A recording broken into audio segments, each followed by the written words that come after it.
All right. Good morning, everyone. Thanks for joining this morning. Welcome to the 2023-2025 ESF Focus Support Grant information session. Thanks for joining us today. We'll get started with some introductions. For those of you that don't know me, I'm Alice Keller. I'm the Director of Grant Strategy and Alignment here at the agency, supporting the work of some school improvement things at ESC and LEA level grants. Also have with me Sarah McCaslin. She's our Texas Tutoring Grant Specialist. She also leans in quite heavily on LEA and ESC level SI grants as well.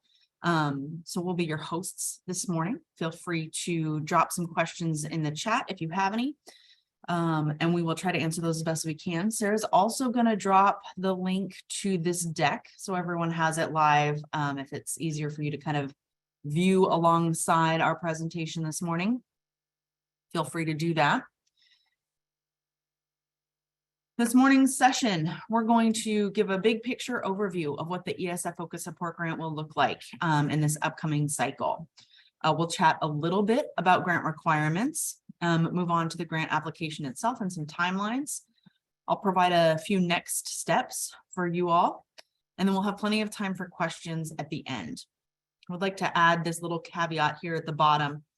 This is a competitive grant program, so please keep that in mind that we're unable before the grant application actually opens to share really specific details about the application regarding questions that will be on the application, priority points. There are some things that we just aren't able to share until the application opens. Once the application opens, though, we will be able to support you with some questions, and we'll have a webinar post application opening to help support some of those things that we're unable to answer today. So let's get started. The 2023-2025 ESF Focus Support Grant is a Title I Part A 1003 funded grant. So that's our source of funds for this program. This grant program will be open and eligible applicants will include any Title I served campus that is carrying a 2022 federal identification.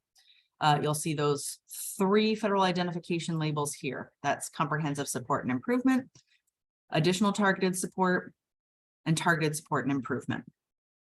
So all 3 of those are open and eligible to this grant program as long as they're Title I served. This grant program will have 2 pathway options. You can see those here at the bottom. Those are requirements of this grant program. For this grant program, you can either choose to apply for your campus as a Pathway 1 campus. That is that they will have a partnership with an ESC VIP, that's TIL, or there are some other options this cycle of ESC supported VIPs, vetted improvement programs. Pathway 2 of this grant application is partnership with an ESF external VIP. Those are vendor VIPs named on the ESF website. Through this grant program, we are anticipating awarding around 300 campuses. That's individual campuses, not LEAs. For funding for this grant program, awarding 300 campuses, we are expecting to award $100,000 per campus. What that will look like is, as I said, a per campus award. So if an LEA has 3 campuses for which they're applying and are awarded, then the LEA will receive the funding of $300,000 for this grant program. So the funding is a per campus allocation for this grant program.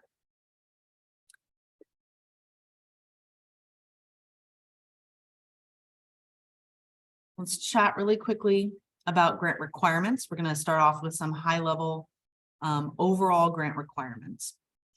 These will probably look familiar to you all if you engaged in the last cycle of the grant program, that 21-23 ESF Focus Support Grant. And they will also look very similar if you're participating in comprehensive support and improvement efforts.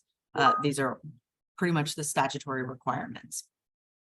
So grant requirements and submission for this program will include, but are not limited to, participation in an ESF diagnostic. That requirement will follow this traditional 3-year cycle. We'll talk a little bit more about what that 3-year cycle is on the next couple of slides. But your participation in the ESF diagnostic is required as an awardee of this grant. Campuses will also be required to develop an ESF aligned target and improvement plan. That's really should be familiar for LEAs as well.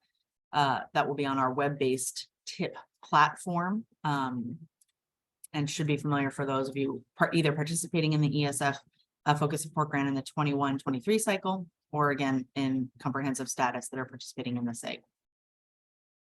You'll also be required to participate in ESF aligned trainings. That includes the ESF overview, some grant trainings, and anything else determined by the Division of School Improvement. Funding report submissions are also a requirement of this grant program. Those updates are submitted via the TIP. Those of you that are participating in the 806 platform with either the previous cycle or the SIG are familiar with this budget summary submissions, funding summary submissions on the TIP platform.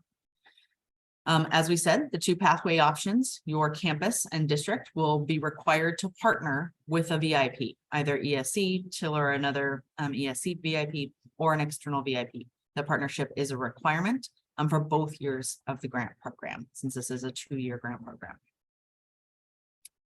And last but not least, the LEA will be required to provide grant funding allocations directly to the DCSI and the campus leadership, so that we're able to better align these grant funds directly with the work that's happening on campuses and with the TIP. So let's talk a little bit about pathway requirements. I'm going to pause for just a second. I see that some folks are raising their hands. Happy to capture questions, if you will, drop them into the chat for us. So we're able to kind of keep a record of those. So I appreciate you guys being actively engaged in this process. So quick pathway requirements. So pathway 1, as we discussed, is an education service center VIP program. There are a couple of options there. Then you will find those in the ESF vetted programs website. TIL is a big one, right? Through your ESCs, every ESC has a TIL content area.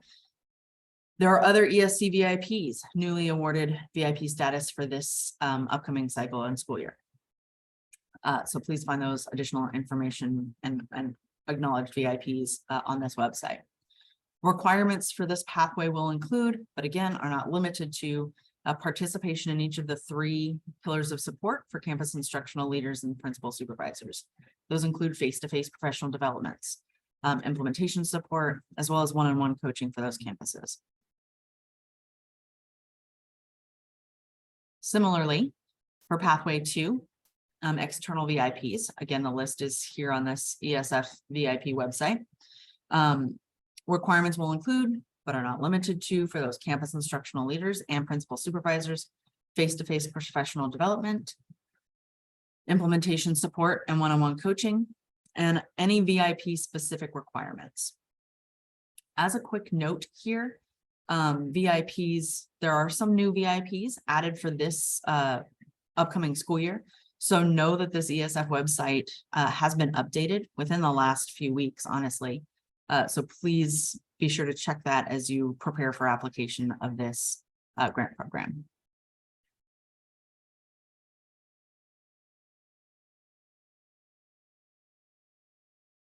So let's chat a little bit about Hey, real quick, Alice. Yeah, absolutely. I don't think participants have access to the chat. So I don't know if we want to plan B, the best opportunity for them to ask questions. I am so sorry.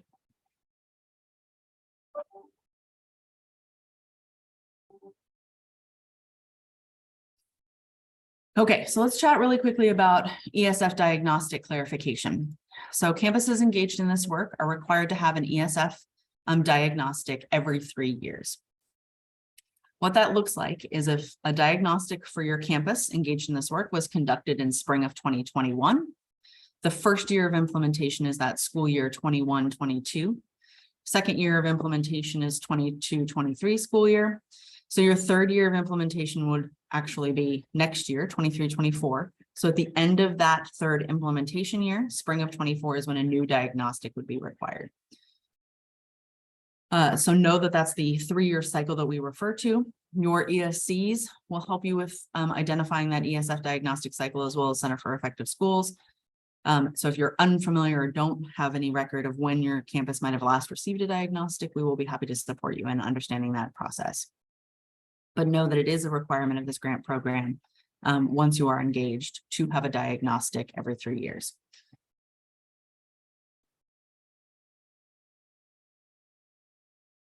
So let's talk a little bit about the application and what we can share at this point. At the end of January, early February, the agency released a TAA to the administrator address letter announcing this grant program, the ESF Focus Support Grant.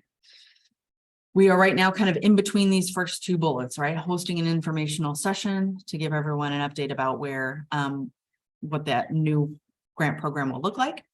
We are expecting this grant program to post live on the Grant Opportunities webpage on March 13th.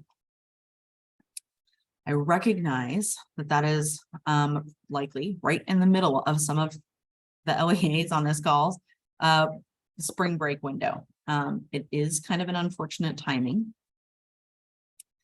event. However, we had or are really focusing on announcing award very early in July, so campuses and LEAs that are engaged in this grant program have some runway before the 23-24 school year starts to kind of engage in this work. So if we want to be able to announce in early July, because this is a competitive grant program, applications have to go through our review process. Backwards planning, we had to announce kind of in this mid-March window.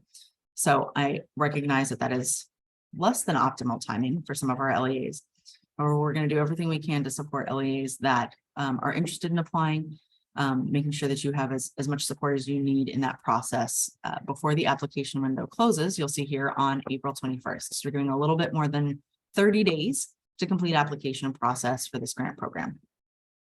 And like I said, our anticipation is to announce awards as early in July as possible. This is the first work day in July 3rd. And that will begin the grant program. So grant award announcement date will be our pre-award date. So once awards are announced, your LEA and campuses are aware they're awarded this grant program, you'll be able to start encumbering costs. So this is when you can start contracts with your vetted improvement program. Let's talk a little bit about application components.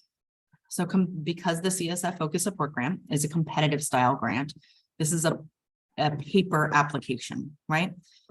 Back in the old days, paper applications used to mean you printed out a sheet, you hand wrote on it, and you put it in an envelope and sent it to the agency. Paper style applications now are PDFs that are fillable documents, and you submit electronically via email. So this grant program will not be located on the Teal platform in eGrants. You will navigate to the Grant Opportunities page, download the applications, and submit them via email.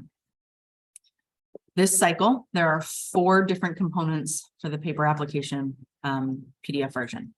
There's application part 1. This is a standard competitive grant component. This portion of the application will have LEA level questions, specifically around how the LEA will support individual campuses in meeting their TIP goals. We suggest that this portion of the application is completed by the DCSI, superintendent, and district leaders, since it will be district level processes in order to support campuses. So an LEA must apply on behalf of campuses completing this section of the application. Application part 2, standard competitive grant application part, is the Excel budget worksheet. The LEA will complete a single workbook on behalf of all applicant campuses. So if an LEA is applying for this grant on behalf of 3 campuses that are eligible, the LEA will complete a single application part 2 budget workbook for 3 campuses for a total of that $300,000 of our estimated award dollars. So a single application part 1, a single application part 2 for each LEA. The next section, supplemental pathway attachment, will be individual to campuses.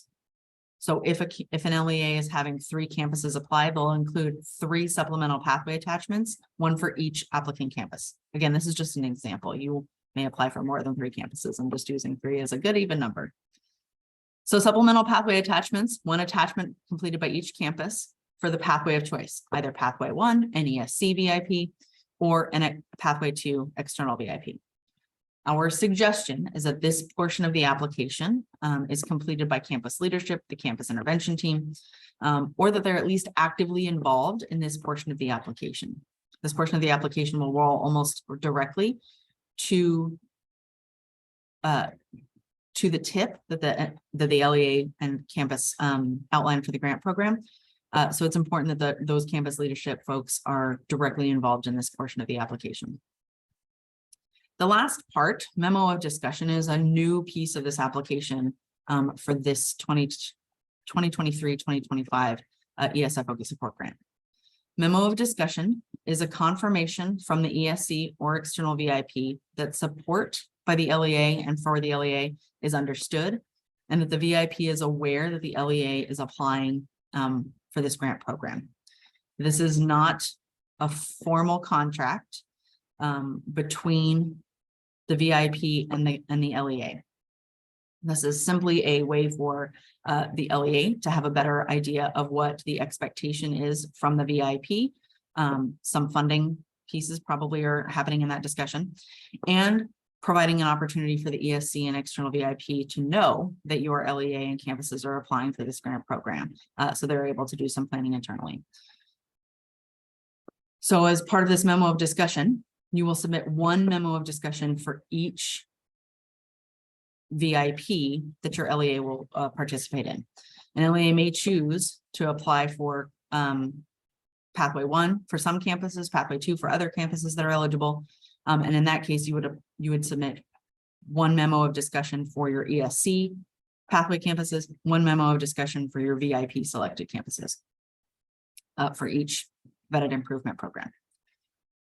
So these are components of the application as we're able to share them now. I am unable to share, so if you have questions, we won't be able to answer specifics about the questions specifically on application part 1 or the supplemental pathway attachments. But just giving everyone a high level overview of what the application will look like once it is open.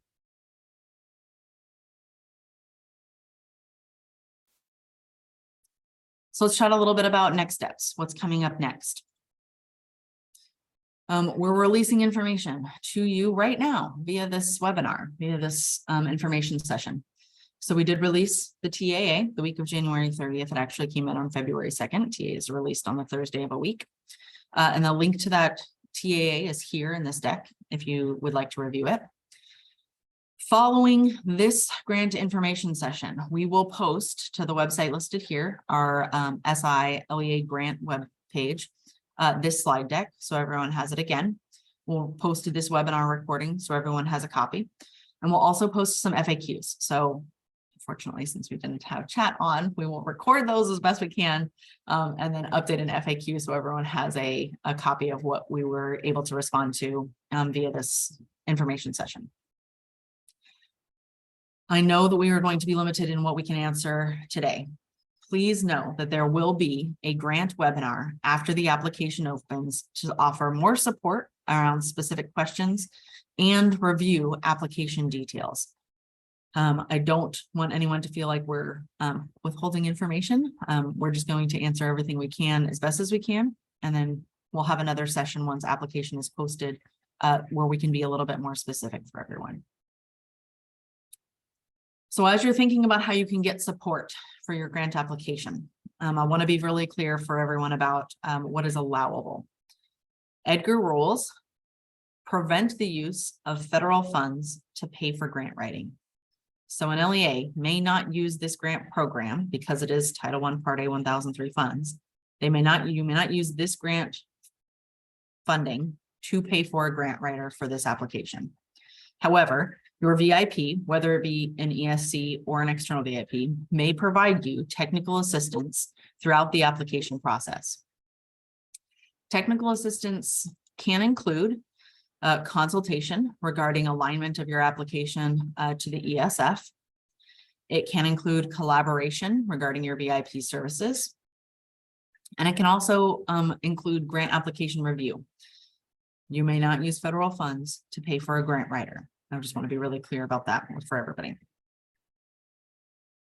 Additional resources available to LEAs.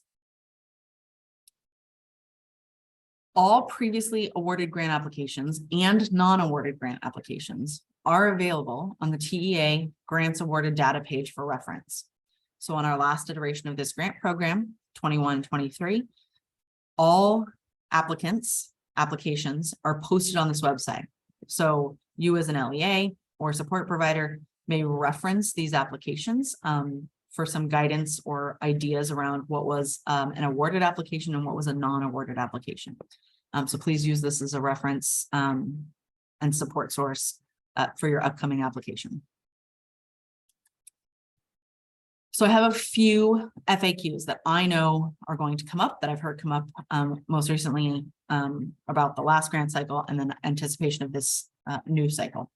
So I'm going to go through some FAQs, and then as you see, we have plenty of time for live questions for everyone at the end of this. So if you anticipated FAQs, if a campus received the 21-23 ESF Focus Support Grant, are they eligible to receive this next cycle, the 2023-2025 ESF Focus Support Grant? The short answer is yes. If a campus meets the eligibility requirements of being Title I served with a federal identification of that CSI, TSI, or ATS, the campus is eligible for this next iteration, the 2023-2025 ESF Focus Support Grant. Those campuses must be eligible at the time of application. So when application opens on March 13th, if your LEA has an eligible campus, they are eligible to apply for this grant program. Will a campus that received the 2021-2023 ESF Focus Support Grant have access to unexpended funds as carryover if they receive the 2023-2025 ESF Focus Support Grant? Short answer is no. Competitive grants do not have the opportunity for carryover because because it is a competitive grant. You will not know if you have access to the new grant program until it is past time to allow for carryover. So if you are a current ESF Focus Support Grant awardee, be sure to expend all of your funds. Even if you are awarded the 2023-2025 ESF Focus Support Grant, there will not be carryover between the two grant programs. Last but not least, or not, there's one more, I'm sorry. Can an LEA apply for both Pathway 1 and Pathway 2 for eligible campuses? Yes, an LEA can submit Pathway 1 and Pathway 2 supplemental attachments for campuses within their district. Based on campus needs, some folks in your district might do better with an ESC VIP, and some might do better with a VIP that is an external vendor. The LEA may apply for each campus individually on a pathway and does not need to apply for every campus in one pathway or the other. This is the last one that I have anticipated for everyone today. So if an LEA, this is a big one too, big question. If an LEA applies for a campus that moves out of CSI, TSI, or ATS status in the 2023 accountability, do they still have to participate in the grant? So as we discussed, this timeline is a little bit interesting. So we're opening grant application March 13th of 2023. At this point, campuses are identified through that federal accountability status, CSI, TSI, ATS, from the 2022 accountability system. They will go through the application process through the summer of grant review, potentially being awarded in July. We know that 2023 accountability data is not coming out until September of 2023. So there's a little bit of a lag time there. Upon applying for this grant program and checking assurances, LEAs and campuses are committing to engage in this grant program for the entirety of the grant if they are awarded. So if a campus is awarded in July of 2023, this ESF Focus Support Grant, and then in September of 2023 exits federal identification status, CSI, TSI, or ATS, they are still required to participate in every aspect of the grant program throughout the grant cycle. So that is through 2023-2024 school year and 2024-2025 school year. So that will be a requirement. So if you are worried about having a campus exit and still have to participate in these intervention procedures, I know that it will still be a requirement of those campuses if they are awarded. Those are my anticipated FAQs. We still have a solid 33 minutes for questions. So I am happy to, I hope everyone has the opportunity to come off mute. If not, I will just cry a lot of time. I think the best way is, if the participant will raise their virtual hand, I have the ability to allow them to talk. And then I can capture that question with my ridiculous words per minute typing speed. Mhm. That way we have it in the FAQ as well. So Tammy will be first, Awesome. and we'll see if this works, and then you can cry. Okay. Tammy, don't let me cry. Oh, good. Here she comes. Thank goodness.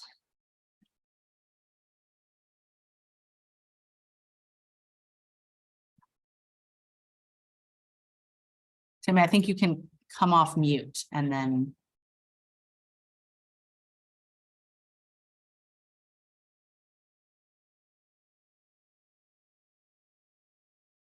She's had her hand up for a minute. Let me go to somebody else. Okay. Haley, Yes, can you hear me? there we go. Yes. Hi, Haley. Okay, will comprehensive progress rating, is it still available if you're comprehensive progress? Yes. So anybody in that comprehensive identity. So it's either comprehensive identified or comprehensive, excuse me, progress. Yes, are both eligible for this grant program. Thank you.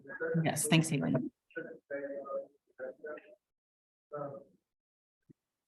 Okay, Tori is next. Hi, Tori. You have to pop yourself off mute, I think.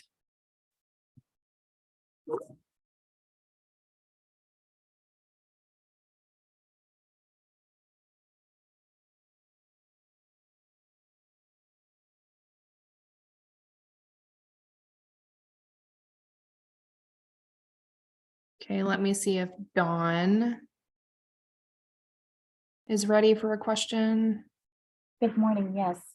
Do you have a tentative date in place for the follow-up webinar, as many of us will be on spring break? Do you know what week that webinar might be? Yes, thanks for that question. So I am projecting that the date and link to the webinar will be posted in the program guidelines when they are up. I specifically scheduled it after all LEAs in the state of Texas have spring break. So you will be back guaranteed from spring break by the time the application webinar is available. It is at the end of March, or way end of March.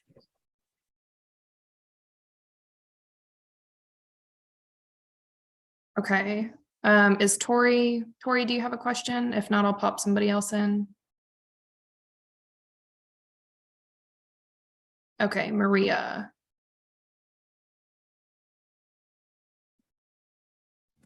Yes, will TA be releasing a list of qualifying LEAs for the grant?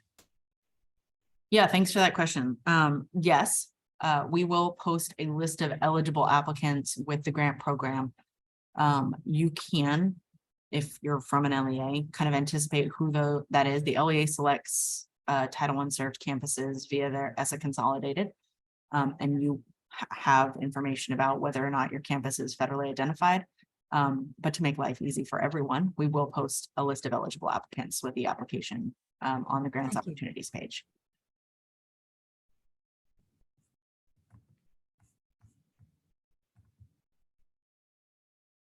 Okay, Kimberly. Hi, I don't know if you can answer this question, but how much of the grant award will go to the ESC or the outside vetted provider? That's a great question. So TA is not going to regulate what the contract or partnership between ESC VIP and the LEA or external VIP and the LEA looks like. Okay. That will be part of the discussion that the LEA needs to have with those VIPs as part of this application process. So we're not regulating how much those services cost from the VIPs. Okay, thank you.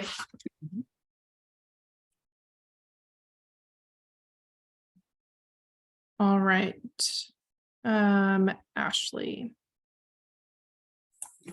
Hi, this is Ashley Claiborne from Cypress Fairbanks ISD. Hi, Ashley. Hi, will you guys be providing a sample application that we can print off, just a PDF where we can see all the questions as we're planning before we actually have to go into the document we'll be filling out? Yeah, so when you navigate to the grant opportunities page, the application that you will submit will be available for download. And so you'll work on that application, all pieces offline, and then create your own packet to send via email to the competitive grants email address. Okay, Does that make And sense? So then- you'll see all the Yes. questions before you're like having to live answer. okay, gotcha. And then is there a website that you could maybe post in the chat that could give information on the ESF diagnostic process, the targeted improvement plan, ESF aligned trainings, so that we have an idea of what all of that means? Mhm. Okay, that would be Yeah. awesome. We're gonna drop in the chat, Sarah, if you don't mind, the school improvement, actually, I might be able to, no. We'll get it into the chat for you, Ashley. The school Okay. improvement website that has all of those details for you. Okay, great. Thank you. Yes, ma'am. Okey doke. You want me to give you a second to grab that? No, you're okay. Okay, I'm good at multitasking.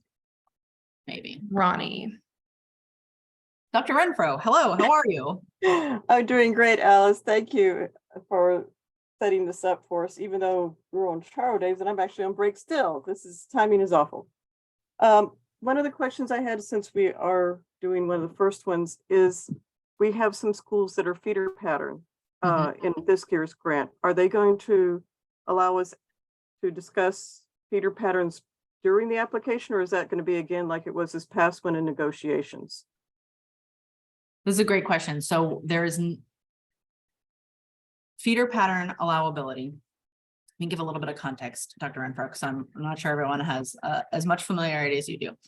Title I, Part A 1003 funds allow for eligible campuses, awarded campuses, to use a portion of funds on feeder pattern campuses, that is campuses within one level of the direct feeder pattern of the awarded campuses, to support closing the gaps from exiting or entering those federal identified campuses. The campuses that are feeder patterns must be Title I served because these are Title I dollars. This grant program will allow for that. I'm not able to share the specific percentage of this grant program that will be allowed to be used on feeder patterns at this point. But that is a part of the support that the individual campus needs for students entering or exiting. So there wasn't last year. How about this, Dr. Renfro? This is what I can share. There wasn't last year a need for the LEA to be specific in the application around how those funds will be used on those feeder pattern campuses or what the feeder pattern campuses will be working on. It should roll into what the awarded campus is working on. And we don't anticipate a lot of changes in that area for this grant cycle. Was that vaguely specific enough for you, Dr. Renfro? Yes, we'll keep working at it with it. And a follow-up question, if I may, is we have been working with a couple of external vetted service providers, and the campuses are pleased and making progress using them. There's not any restriction on continuing with current providers, no addition, except that memo. Correct. If you have currently awarded campuses in the 21-23 ESF Focus Support Grant, and you'd like to continue with those same providers in this next cycle, you may, or the LEA may find via the needs assessment for campuses that a different provider would be a better fit in the upcoming years. So the LEA has complete discretion on who they partner with between the two grant programs. You're not required to maintain partnership between two grant cycles, and you're also not required to switch. So you have that at your discretion.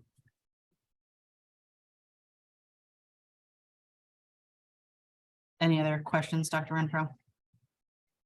I can always come up with more. But Okay. I think one of the things that might help on the clarifications, I know that campuses that are Title I get Title I funds, but because this grant is separate, help there, in your next FAQ, can you also provide a little clarity about how those are separate funds from the regular 211 funds? We've had some confusion even at our district about, does it have to follow the whole regular 211 pathway for expenditures, or is it can be allocated? So I know you said you want it to be sent to the DCSI and the campus more or less directly instead of, which makes it sound like it's not going through the necessarily our federal programs staff as well for an additional layer at the district level. Let me try to capture a response to this. Okay. Let me know if I miss it, okay? Okay. So this is an LEA level grant, right? So if you Right. apply for 3 campuses, the LEA is going to get the award. However, this is separate from Title I Part A formula funds, the other 211 funds that your district might receive. Mhm. So these funds need to be allocated directly to campuses to support this specific work. So it's very difficult for districts and campuses to individually manage campus Mhm. allocations, but our effort is to provide this kind of additional pot of money for these campuses in high need. So we do want to see that LEAs are being specific in allocating these funds to campuses and not kind of lumping it into that big 211 pot Right. at the district level. Yeah, Does that answer that's that what for I'm, you? yes, that's what I was trying to get to, that it does not get just added to their 211 budgets. This has Correct. to be a separate trackable, isolated source of funding directly to the campuses through the LEA. Correct. Thank you. You're welcome. Okey doke. Jennifer should be able to ask a question. Hi, Jennifer. Hi, good morning. I just kind of have a clarifying question. Sure. So, for example, we, as a district, are interested in moving forward with TIL for our campuses that would qualify for this grant, but we also have an elementary campus who is in the process of implementing Leader in Me, which is a vetted VIP program. So did I understand that a campus could apply for both pathways, or did I misunderstand? Like, is it one or the other? A campus can apply, well, a single campus can apply for both pathways. If that is the case, those 2 pathway options will be ranked and scored individually. So if campus A applies for pathway 1 for TIL, and then pathway 2 for Leader in Me, they will almost be ranked and scored as if they were separate applications for award, if that makes sense. But if they were to be both to be awarded, would they each award be 100,000 each, or would they split those two? Like, for example, if they were awarded the TIL and the Leader in Me, would the allocation be split, or would they give each award the full amount? That's a great question. In the last cycle of this grant program, they were awarded a single dollar, a single award. So if campus A applied for 2 pathways, they were awarded both. They got a single CDN award of $100,000. And for I think you already answered this. So for like, if our middle school, if we wanted to include the principal from the high school in the TIL training, the pathway goes up. I mean, the feeder can go up, right? Correct. Yeah, it can be for Up or down. Yeah, up or down. Yep, exactly. Okay. All right. That answers my question. Thank you. Perfect. Thanks, Jennifer. Okay. Okay, Yolanda should be able to ask her question. Good morning. You may have answered this, but I got a phone call in the middle of it, so I apologize. No worries. But is there a district match to this grant? No, this grant program does not require a district match. Okay, thank you so much. Yes, ma'am. Okay, Tiffany, you should be able to ask your question. Is it 100,000 per year? Good morning. Is it $100,000 per year or for the total cycle? Great question. So it's $100,000 for the entirety of the grant program. So it's $100,000 for the 2 years. You'll get one single no-go with that dollar amount to be budgeted over the 2-year span of the grant. Perfect. Thank you so much. Yes, ma'am. Okay, Keith, you should be able to ask a question. Thank you. Good morning. This is a process question. Sure. Will the grant recipients be required to conduct surveys that involve community, parents, or students, or some combination of the above? That's a great question. So part of the diagnostic process that is being updated will likely involve some community members. I don't have very specific information about that, Keith. We're going to capture that, and I'm going to answer more specifically in the FAQs. I apologize.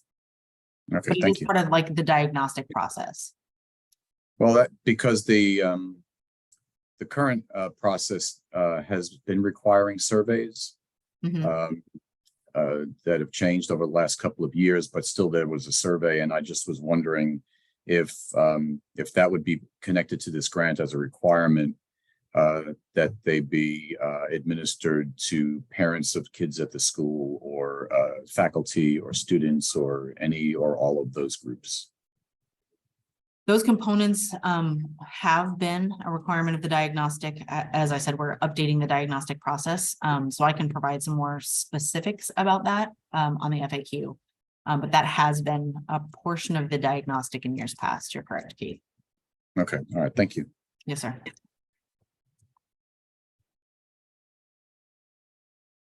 Okay, Sheila, you should be able to ask your question. Hi there. Yeah. 2 questions. Sure. One is, so I have 2 campuses. One is a comprehensive support and improvement already going through the, what is it called? They've already done an ESF diagnostic for this year, this spring. And then I had another campus that was a TSI that we opted to have a diagnostic done. We did that in the fall. So they won't have to repeat that diagnostic in this grant since they've just gone through that, correct? Correct. So it sounds like you had one campus participate in the spring of 23 and one in the fall of 22. Right. So then you won't have to, those campuses won't be required to participate until spring of 26 and fall of 25. Something like that. And so one of Yeah. them might have to do it again before the grant award is over. And then the other question is, can you give any guidance at all as to where the $100,000 has to be spent? Are there any specific requirements on, this percentage has to go here, or this percentage has to go there?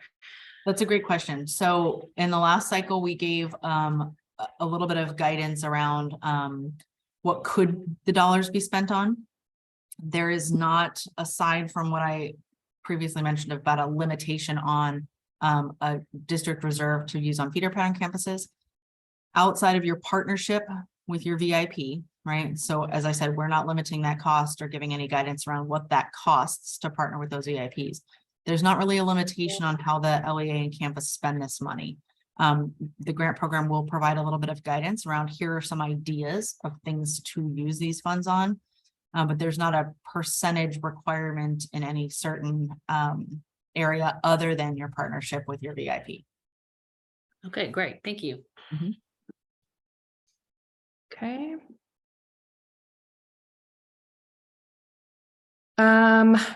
Richard, you're next. Hey, real quick question, feeding off Dr. Renfro, a question you may be able to answer, Alice. Yeah. The last grant cycle, can you tell us what that percentage allowable for feeder schools may have been? Yes, it was 30% in the last grant cycle. So that's 30% of the total award for the LEA. Okay. Was able to be reserved at the LEA level to use on those feeder pattern campuses. Thank you for that information. It's a great way to word that, by the way, Richard. Thank you. Okay, Dr. Renfro. You're back. You found another one. Well, it actually last two spurred a question. Since the feeder pattern schools are not required to do the diagnostic, would it be an allowable use of the funding to have them opt into a diagnostic and survey process as part of the grant? Yes, as long as you're within that percentage limit in that expenditure cost. Thank you. Mhm.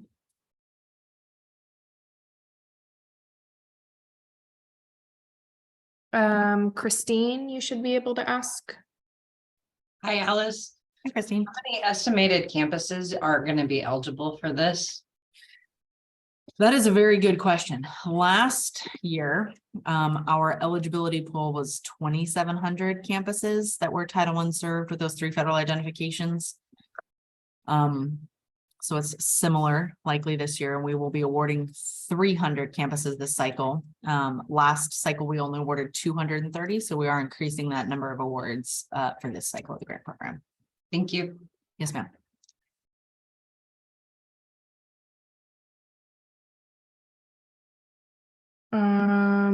Okay, Guadalupe. Hi there, Alice. I have a question I'm hoping you can clarify for me. Last year, my district, I had 5 campuses under the ESF grant, but I also had 2 campuses that also had the School Action Fund grant. And because of that, we had to let one go. So we let the ESF grant go. So is that going to be the same thing for this grant as well? Yes, thanks for that question. So both the SAF grant and this grant program are both funded from Title I Part A 1003 funds and have similar outcomes. So that was the limitation there is campuses aren't able to receive both sets of funds to do really similar work. So this cycle, a very similar expectation will be placed on eligible campuses. So there will be that limitation on folks doubling up between the SAF grant and this ESF focus support grant. Alice, I guess I did read into it. It did say the campus couldn't have both, but we were told as a district, because this ATS campus does not have the SAF grant, but I was told that because the district had the SAF grant, I could not be eligible, or that campus was not eligible for the ESF grant because the district had the SAF grant as well. Because that campus, 3 of the 5 campuses did not have the SAF grant, but I had to let it go this past year. Now, the campus in question, that's an ATS campus for this, this grant, they do not have the SAF grant. So that was, that was just confusing to me because okay, as a district, we have both, but the campus did not have the SAF grant. Interesting. I'm trying to understand a little bit more for clarity. So your individual campus was awarded both the ESF focus support grant and the SAF grant. No, I had 2 campuses, for example, Goody Elementary, Goody Middle School under the SAF grant. And they also had the ESF, okay? But I had 3 other campuses, 3 middle schools that only had the ESF. But we were told as a district, we had to choose between the SAF or the ESF for all campuses regardless. I hope you understand what I'm saying. I think I am following you. I would love to look into that more. Thanks for flagging. Okay, thank you, Alice. Appreciate that.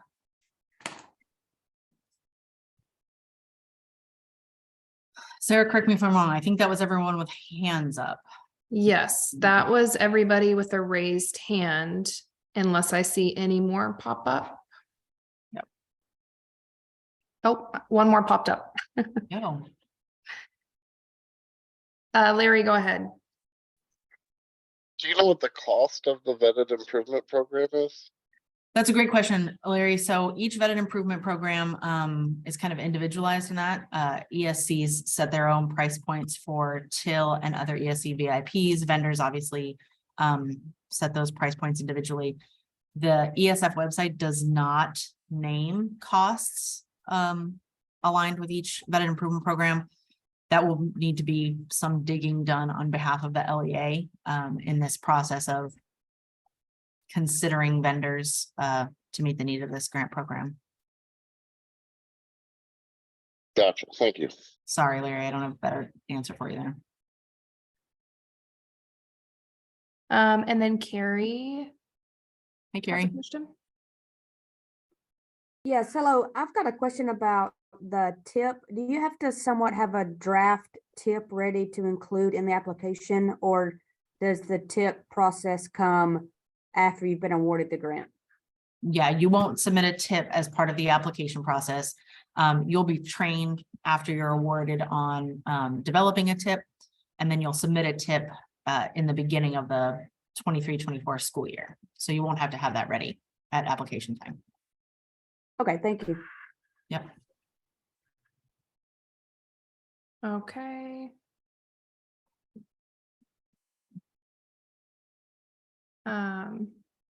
Dr. Renfro.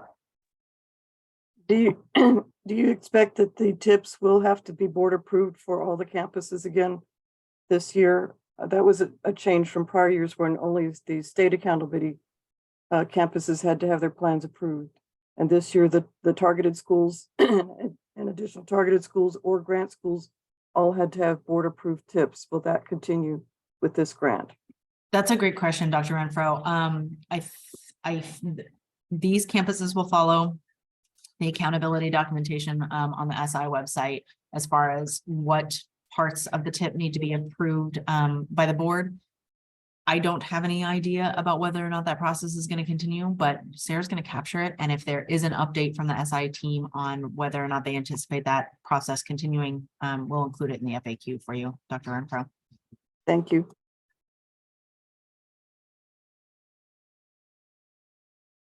Anybody else? Here we go.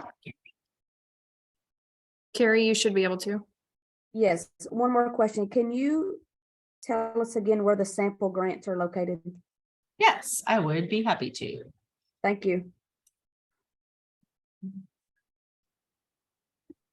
They're on this website, grants administration grants awarded data page. I'm going to drop it in the chat for everyone as well.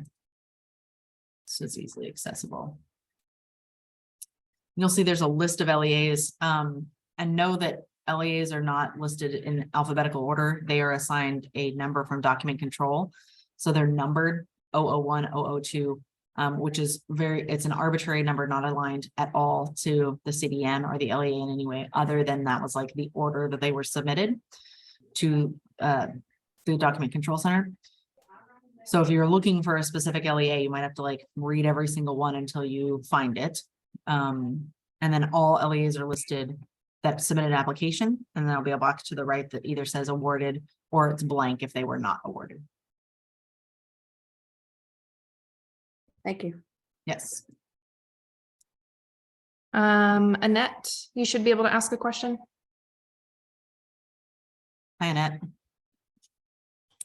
Can you hear me now? Yes, ma'am. Okay, thank you all very much. I am the DCSI for Texas Prep. Oh no. Oh no, Annette. That was my bad, Annette. Sorry, Annette, unmute yourself again and start over. I apologize. No problem. I am the DCSI for Texas Preparatory Schools, and very needy. Sure. But I know you've seen me go in and out. My superintendent reached out to me just as you all were starting, and I have just been off and on. So my question is, number one, how can I acquire this recording so that I can watch the entire thing? We are going to post this to the SI LEA grants webpage after we finish up today. I'm gonna flip to this link here. We'll post the slide deck, the webinar recording, and then all these questions that Sarah is capturing in an FAQ for everyone at this website. I dropped that in the chat also. Okay, so I'm copying it now. And then please, when you see my phone calls and my emails, because I'm going to barrage you with questions. Please do. Thank you. Thank you very much. Absolutely. We're always available to help. I appreciate it. Yep. No problem. Larry, Yeah, can you clarify how you find which federal identification is assigned to each campus?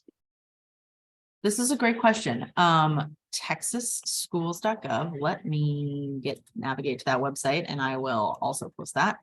Can help LEAs find that information if you don't have it accessible anywhere else. Give me 1 second. I'll drop it in the chat for you, Larry.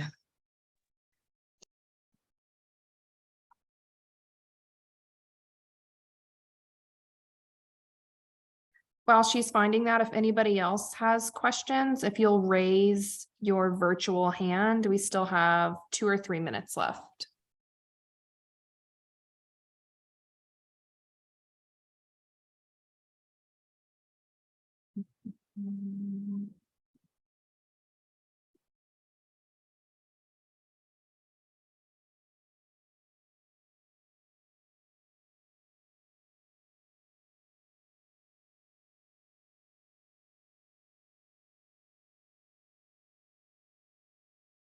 Oh, I'm not sure. Ida, I'm not sure if you had your hand raised, but you're in here now. I might have accidentally clicked. I think I did. I think I meant to click Dr. Renfro. Just to help Larry and the others, if you haven't done these, contact your business office. They'll have your CDN number. They'll have your federal TET tax number, and they will have that other DUNS number that you're going to need for the application. I'm going to drag this over, Larry, also. So this is the website that I dropped in the chat. I am picking on Lubbock ISD because I used to work there. So shout out Lubbock. So you'll see once you navigate to an individual campus, this is Coronado High School, they'll have identification for schools for improvement here, and it will name whether or not it is identified. And so this one says this campus is identified for targeted support and improvement. So that's a TSI campus. But thank you, Dr. Renfro, also.